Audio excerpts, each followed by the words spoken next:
I count the beeps from Elias's heart monitor, matching my breaths to their steady rhythm. 36 hours in this chair has left a permanent kink in my neck, but I don't dare move. Not when each rise of his small chest feels like a victory. The pediatric ICU at Newark General dims their lights after 9, casting everything in a hazy glow that makes the world feel suspended. Outside, ambulances come and go, me colleagues continuing the work I stepped away from when Elias's school called yesterday. Severe asthma attack, unresponsive to rescue inhaler, ambulance en route. Everything will be okay, baby, I whisper, adjusting the oxygen mask that nearly swallows his face. His skin looks almost translucent under the fluorescent lights, veins mapping blue rivers beneath the surface. Elias shifts slightly, his fingers tightening around the worn photograph he insisted on keeping beside him. The three of us at Coney Island last summer, me, Elias, and Dad, before the stroke took him. The last good day before everything changed. A nurse pauses at the doorway, clipboard in hand. Miss Wynn? Doctor wants to try reducing his steroids slightly overnight. You should go home, get some real sleep. We'll call if anything changes.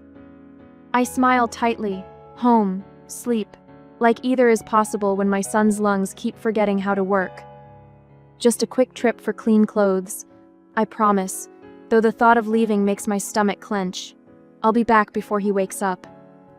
The nurse's gaze softens. She's seen too many parents run themselves into the ground at these bedsides. He's stable now. The worst is over. I nod, though experience has taught me nothing is guaranteed. My EMT training makes me both better and worse at this. I know exactly what each machine does, exactly what could still go wrong. Rising from the chair sends pins and needles racing through my legs. I press a kiss to Elias's forehead, his skin cooler now than yesterday. Mommy will be right back, I whisper against his hair. The hallways blur as I make my way out, nodding to the security guard who's seen me pace these corridors through 2 nights. Outside, dawn breaks over Newark, painting everything in watercolor pinks and oranges that feel obscene against my exhaustion. The drive home takes 12 minutes. I count each one, fingers drumming the steering wheel at red lights. Our apartment building on Calvert Street looks the same as always, brick facade weathered by decades, windows reflecting the morning sun. The familiar sight loosens something in my chest. Until I see it. The orange paper taped to our door screams its presence from halfway down the hall. My steps slow, then stop completely. The world narrows to that single bright rectangle, its official letterhead visible even from here. No, I breathe, suddenly moving again, faster now. No, no, no. The paper crinkles under my fingers as I rip it from the door. Black typeface swims before my eyes until the numbers come into focus. Notice of rent increase. Current monthly rent, $1,250. New monthly rent, $4,800. Effective, 30 days from receipt of notice. My knees nearly buckle. The amount isn't just impossible, it's obscene. It's an eviction dressed up as business. 3 times what we pay now, in a building where the heat fails every winter and the super ignores black mold creeping across bathroom ceilings. But it's the signature at the bottom that steals my breath completely. Maribel Kane, managing partner. Kane Realty Associates. My half-sister's elegant script, the same handwriting that once signed birthday cards and graduation congratulations, the same hand that held mine at Dad's funeral. My fingers shake as I unlock the door, dropping my bag inside a home that suddenly feels temporary. On the wall, family photos chronicle our fractured history. Dad with his arm around me at EMT graduation, beaming with pride. Maribel in her college graduation gown, already poised for the corporate world that would eventually consume her. The 3 of us at Dad's 70th birthday, Maribel's smile not quite reaching her eyes. Family is who stands beside you in the storm, Dad used to say. I grab my phone, punching in Maribel's number from memory. It rings 4 times before clicking to voicemail. Her professional voice invites me to leave a message she has no intention of returning. Mari, it's Danica. I just got home from the hospital and found your notice. There must be some mistake. Call me back immediately. My voice sounds calmer than the storm raging inside me. The phone screen shows the time, 6:42 a.m. I promised to be back before Elias woke up. My son is in his hospital bed, machines breathing for him. My home was pulled out from under us by the sister who promised Dad she'd look after us. I grab clean clothes from the dresser, moving on autopilot while my mind races through impossible options. Fight the increase, find a new apartment, beg Maribel for mercy. Each path leads to the same dead-end time away from Elias when he needs me most. The family photo on my nightstand catches my eye. Dad teaching Elias to fish at the lake house. My son's face split with laughter, Dad's weathered hands guiding tiny fingers. Something hardens inside me, a resolve crystallizing like ice. Not this time, I whisper to the empty room, not when Elias needs me most. I stuff clothes into my bag, add toiletries and phone charger. Outside my window, the city wakes, oblivious to the storm Maribel just unleashed. But this time, I won't be the one washed away. Later that night, the numbers on Elias's heart monitor glow pale green against the darkened hospital room. 3:27 a.m. I've been awake for 52 hours now, but sleep feels like a luxury I can't afford.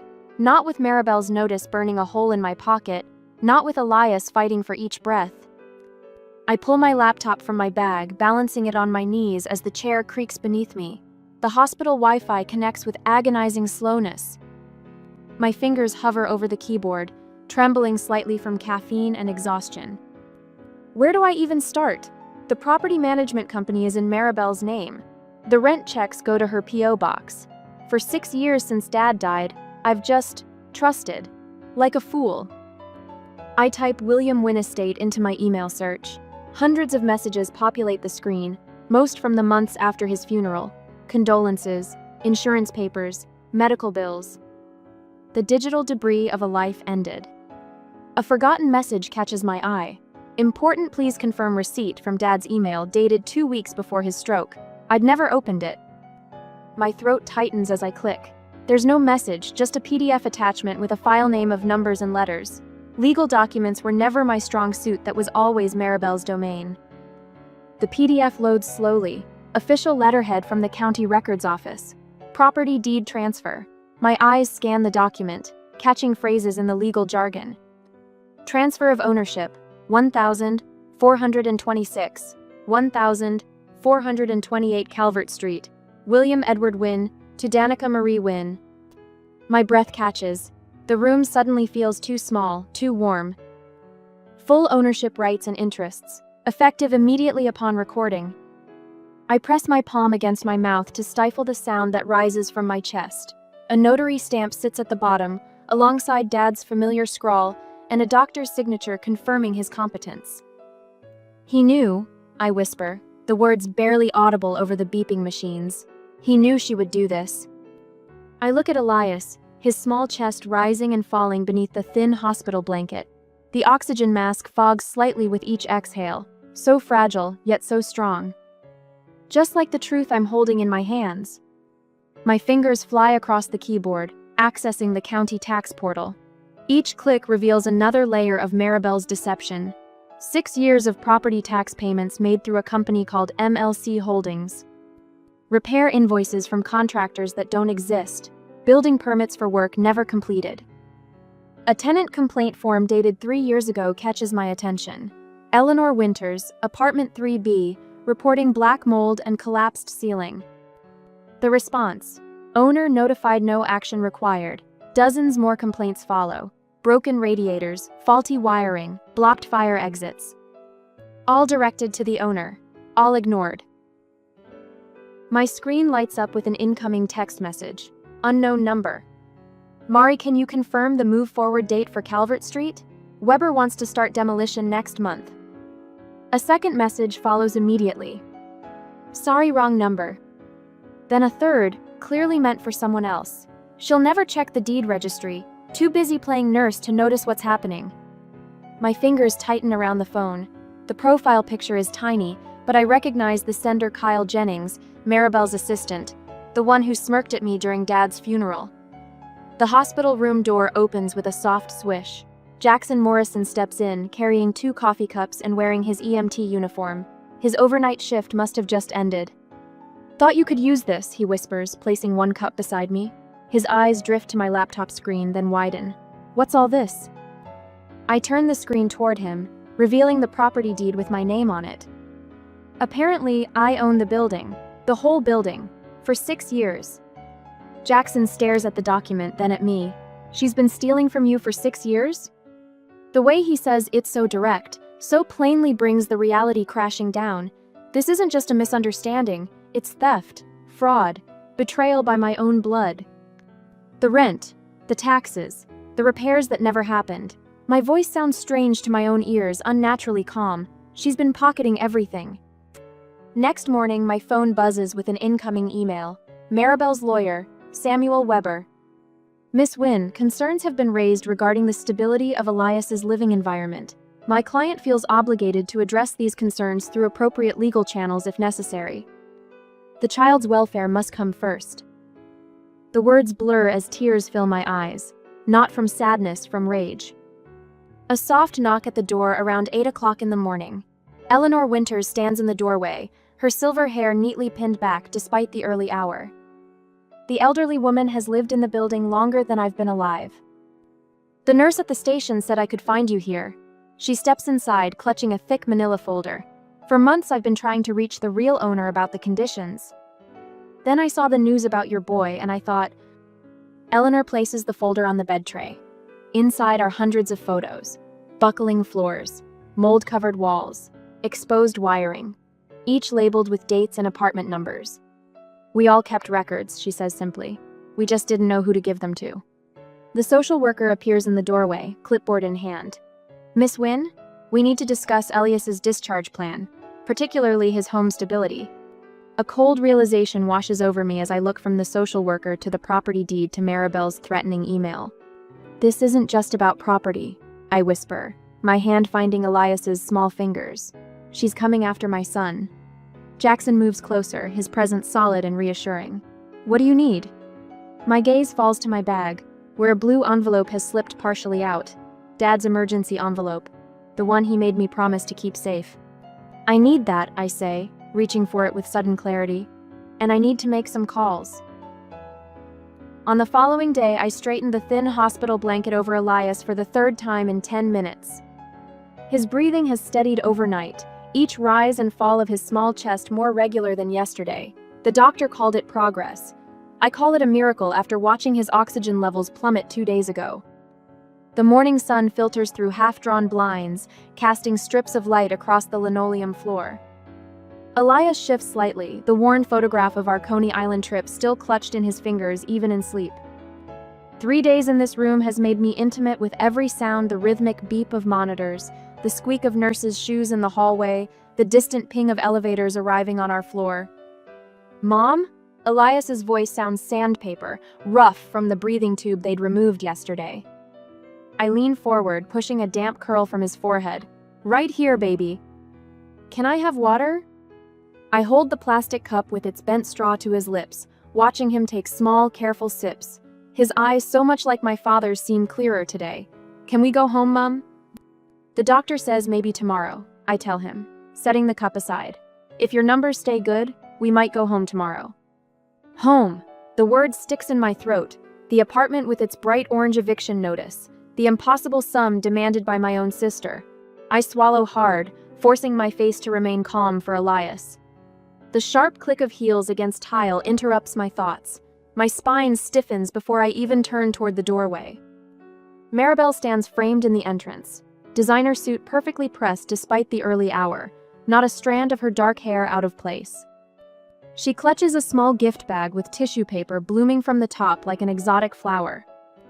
"I came as soon as I heard how serious it was," she announces, voice pitched to carry down the hallway where a nurse glances our way. Her performance is flawless, the concerned aunt rushing to her nephew's bedside. Only I notice how her eyes catalog the room, assessing the medical equipment, the rumpled sheets, my unwashed hair. "Aunt Mari." Elias's face brightens with genuine pleasure that twists something in my chest.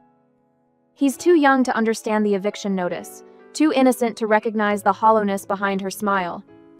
"Look at you, brave boy." She approaches his bed, setting the gift bag on the side table. Aunt Mari brought you something special. Elias reaches for the bag with weak fingers, but exhaustion claims him before he can open it. His eyelids droop, and within moments, he's asleep again. The nurse Yvette, who's been with us since admission, appears in the doorway. Her eyes narrow slightly as she takes in Maribel's designer clothes, then flick to me with something like protective concern. His vitals are stable, she says directly to me.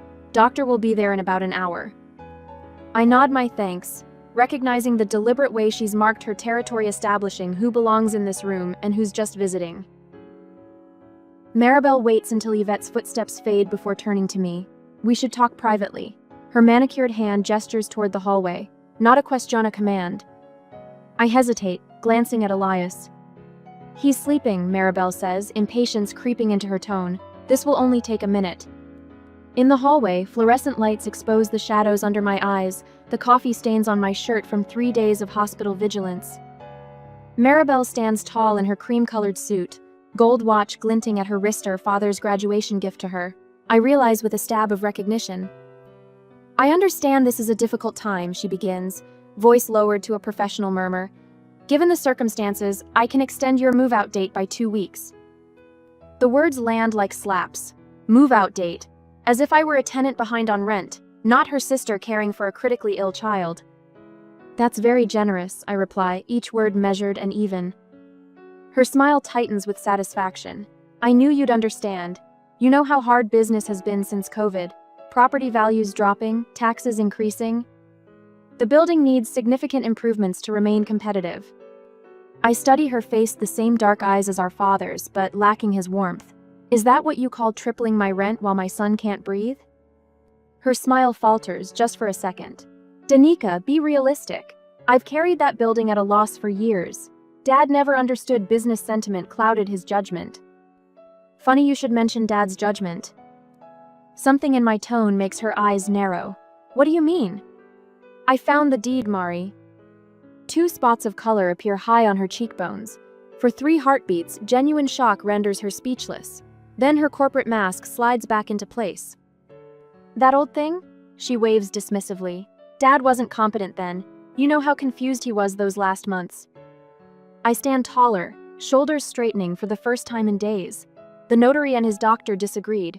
So did the property registry when I filed it yesterday. Her eyes widen, then harden to flint. Fighting me will bankrupt you. Think about Elias's medical bills. The threat hangs between us, but before I can respond, the elevator dings. Jackson appears, balancing 2 coffee cups and a paper bag. My fellow EMT sizes up the situation in a single glance, his easy stride never faltering. Hi, Danny. Brought you a real breakfast. He hands me coffee, deliberately positioning himself between Maribel and me.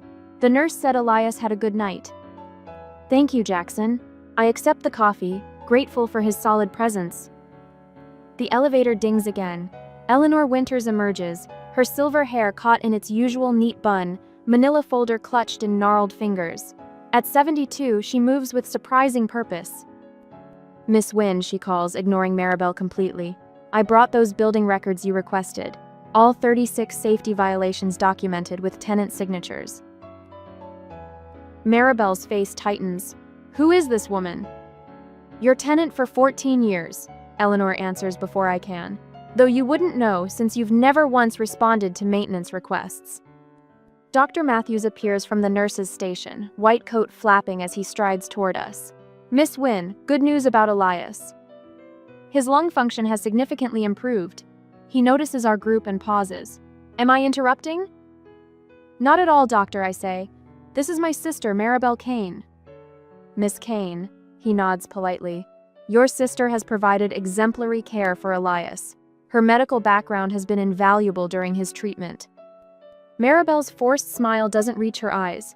I watch, understanding dawn she isn't facing a worn-down single mother desperate to keep her home. She's facing someone who hasn't been alone for a long time. I reach into my bag and remove the blue envelope our father had given me, placing it carefully on Elias's hospital tray. I didn't just file the deed, Mari. I've been collecting evidence for years. Her eyes fix on the envelope, recognition flashing across her face. I take my phone from my pocket, tap the screen and hold it up. Her own voice fills the quiet hallway. She'll crack under the bills. That kid won't be around long anyway. The color drains from her face as the recording continues her conversation with her lawyer about accelerating Elias's removal from the building. Jackson and Eleanor exchange glances. Dr. Matthews clears his throat uncomfortably. I want full restoration of the building to code within 30 days. I say, voice steady. Repayment of all fraudulent repair invoices. Legal transfer of management back to meth rightful owner. Maribel's composure cracks. You'll never prove any of this in court.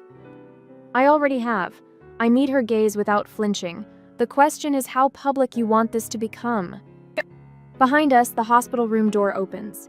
Elias stands there in his pajamas, oxygen tube still attached, the old photograph clutched in his small hand. Mom? His voice wavers. Is everything okay? I move to him immediately, guiding him back to bed. Everything's fine, baby. Aunt Mari was just leaving. Over my shoulder, I see Maribel's face fury and fear warring for control. For the first time since our father died, I feel no obligation to ease her distress. Some storms, it turns out, are meant to be weathered, not avoided. The next day, I slide the manila folder across the hospital cafeteria table, careful not to disturb the coffee cups between us. Lisa Fenton's fingers short-nailed, ink-stained at the cuticle stap twice before drawing the folder closer. Took me 6 years to collect all this, I say, keeping my voice low despite the cafeteria's breakfast clatter. Started the day after Dad's funeral. Lisa's eyebrows lift as she flips through the first few pages. A veteran reporter for the Newark Gazette, she's seen her share of scandal, but something in her expression shifts as she reaches the bank statements. Jesus, she mutters, coffee forgotten. She created 6 different maintenance companies, all registered to the same P.O. box?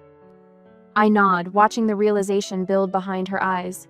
Each one charges triple the market rate for repairs that never happened. 20% kickback to the property management firm, her firm. And you're the legal owner the whole time? Lisa's pen hovers over her notepad. Dad transferred the deed 2 weeks before his stroke. I didn't know until I checked my old emails 3 nights ago. Lisa flips to the tenant complaints: water damage, black mold, faulty wiring, all systematically buried by Maribel's office. Her gaze snags on the photograph of Elias's bedroom ceiling, where water stains bloom like storm clouds. This is front-page material, Danica.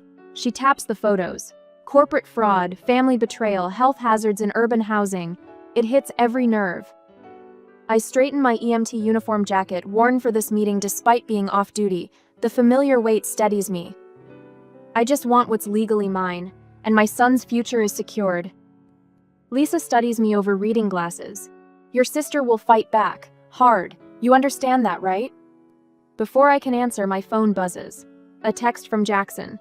Heads up. Someone in a suit taking photos of the hospital entrance. Not press. Professional camera. My stomach tightens. I've seen this movie before. Maribel's playbook unfolding exactly as I predicted to Jackson last night. You should know, I tell Lisa, sliding the phone back into my pocket. She's already building her counterattack. The court documents arrive by courier the next morning. I signed for them with Elias asleep beside me, his breathing easier today. The manila envelope feels heavier than paper should. Emergency petition for temporary guardianship. Petitioner, Maribel Kane. Grounds, parental unfitness due to mental instability and substandard living conditions. The words blur, then sharpen. My pulse drums in my ears. Beside the legal jargon sits a psychological assessment Maribel paid for, diagnosing me with probable PTSD from prolonged EMT trauma exposure without ever meeting me. Another page cites untreated environmental hazards causing severe pediatric asthma, with photos of our apartment clearly taken during the 36 hours I'd been at the hospital with Elias. My phone pings with a notification. Maribel's social media post appears on my screen, a professionally shot photo of her looking concerned, captioned, "Sometimes the hardest part of loving someone is stepping in when they can't see they need help. Prayers for my sister and nephew during this difficult time." The post already has 78 sympathetic comments. I set the phone down, hands steady despite the rage burning beneath my skin. Training kicks in: assess, prioritize, respond, just like any emergency call. Outside my window, a car with tinted windows idles. The camera lens catches sunlight as it tilts upward toward Elias's hospital room. My phone rings. Eleanor Winters, the tenant organizer from the 3rd floor. Danica, you're not going to believe this. The Newark building inspector just showed up with a clipboard and camera, says they received multiple formal complaints. I press my hand against the cool window glass. Who filed them? All of us, Eleanor says, voice stronger than her 73 years would suggest. Every tenant in the building. We're showing him everything: the mold in 2B, the faulty wiring in the west hallway, the broken fire escape on the 4th floor. He says it's the worst code violation case he's seen in years. For the first time in days, something unclenched in my chest. There's more, Eleanor continues. That reporter's article just went live. Family fraud. How Kane Realty exploited tenants and kin. It's everywhere, Danica. People are sharing it like wildfire. A soft rustle from the bed draws my attention. Elias blinks awake, reaching for the water cup on his tray table. Mom? His voice sounds clearer today. Are we going to lose our home? I move to his side, taking his small hand in mine. The IV tape pulls at his skin, but his fingers squeeze mine with new strength. No, baby. I smooth his hair back from his forehead. Actually, we own much more than we thought. The hospital phone on the wall rings sharply. The nurse pokes her head in. Miss Wynn?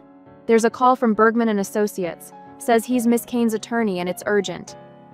I smile at Elias, surprising myself with how genuine it feels. Tell him I'll call back later. My son and I are having an important conversation. A week later, the marble courthouse hallway magnifies every sound. Maribel's heels click a staccato rhythm as she approaches, flanked by 2 attorneys in charcoal suits. The legal barricade she's assembled looks expensive: tailored lapels, leather briefcases that cost more than a month of Elias's medications. Danny. Her voice softens to a pitch I haven't heard since Dad's funeral. We need to talk before this starts.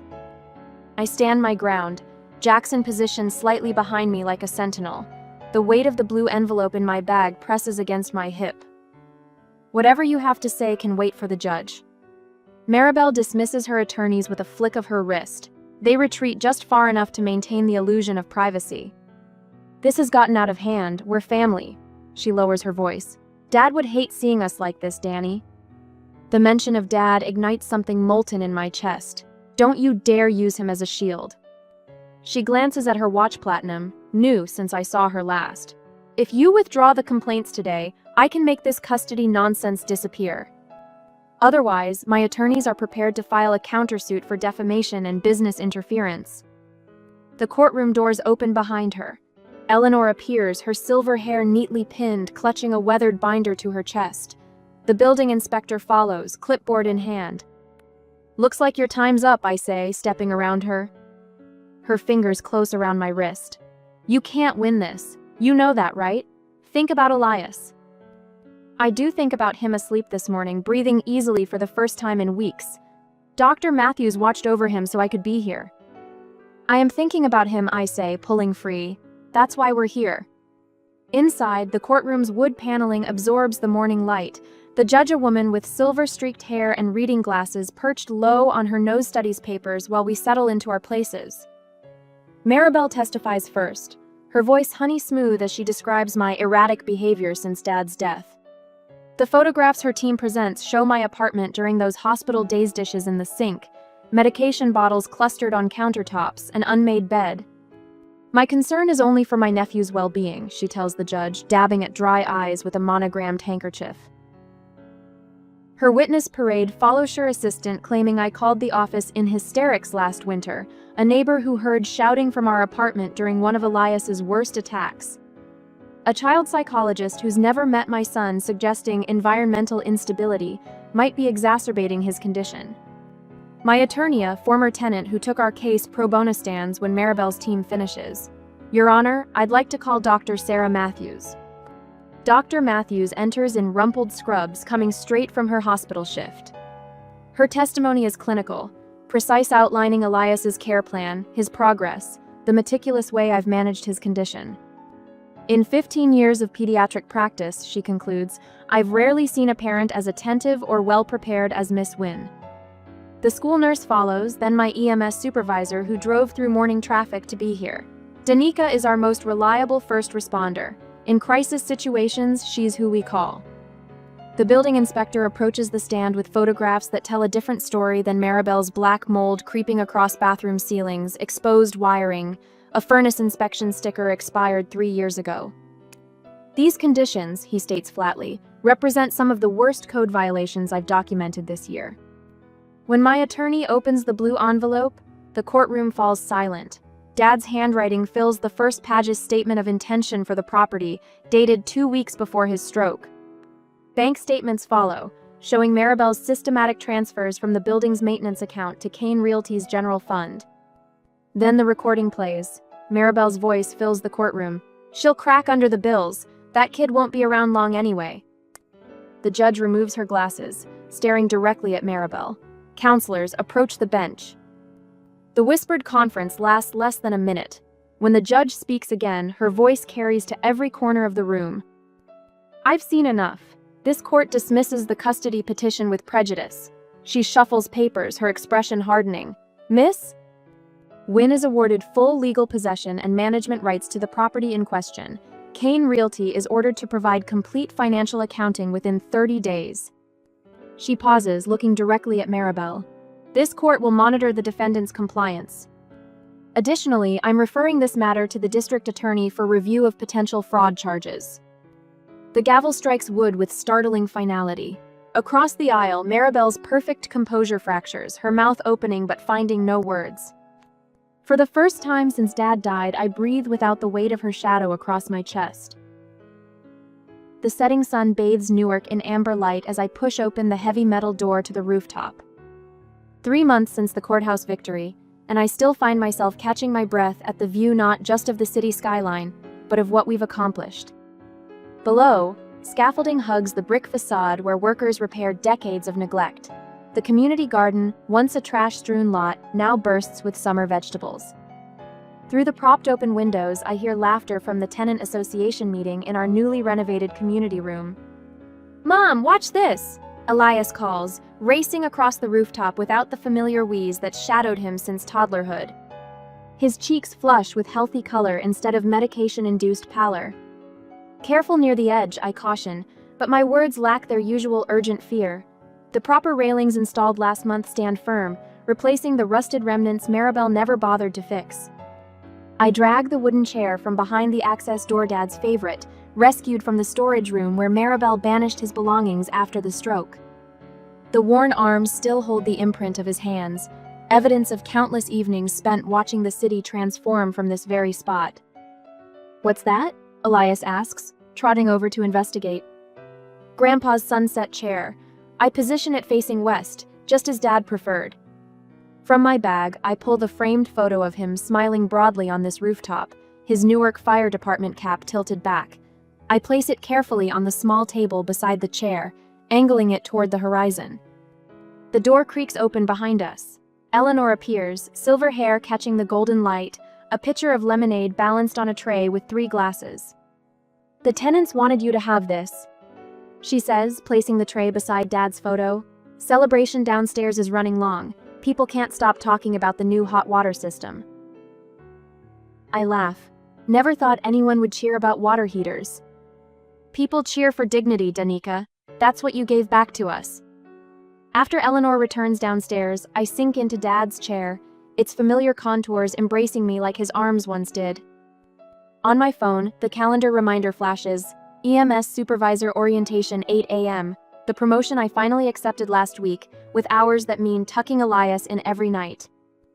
Is this really all ours now? Elias asks, settling beside me on the roof's edge, feet dangling through the safety rails. I think of Maribel's letter sitting unopened on my desk. Jackson's gentle suggestion yesterday, maybe someday you'll be ready to read it, lingers in my thoughts. The news about her company losing its property management license reached me through Eleanor's grandson at the housing authority. What she does now is her choice, not my concern. I told Jackson when he mentioned it. The words surprised me with their lack of bitterness. I put my arm around Elias, pulling him close as the sun dips lower, painting the Newark skyline in brushstrokes of gold and copper. All of it. I tell him, Not just the building, the peace too. He leans against me, his breathing easy and strong.